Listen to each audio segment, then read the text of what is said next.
You ask Tiger to solve. This deals with linear equations with one unknown. The final result is c equals 10/3. Let's solve it step by step. Simplify the expression. Group like terms. Simplify the arithmetic. Group all c terms on the left side of the equation. Subtract 4c from both sides. Group like terms. Simplify the arithmetic. Group like terms. Simplify the arithmetic. Group all constants on the right side of the equation. Subtract 14 from both sides.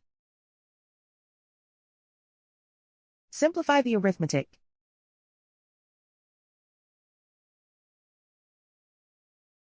Isolate the c. Divide both sides by -3. Cancel out the negatives. Simplify the fraction. Cancel out the negatives. And so the final result is c equals 10/3.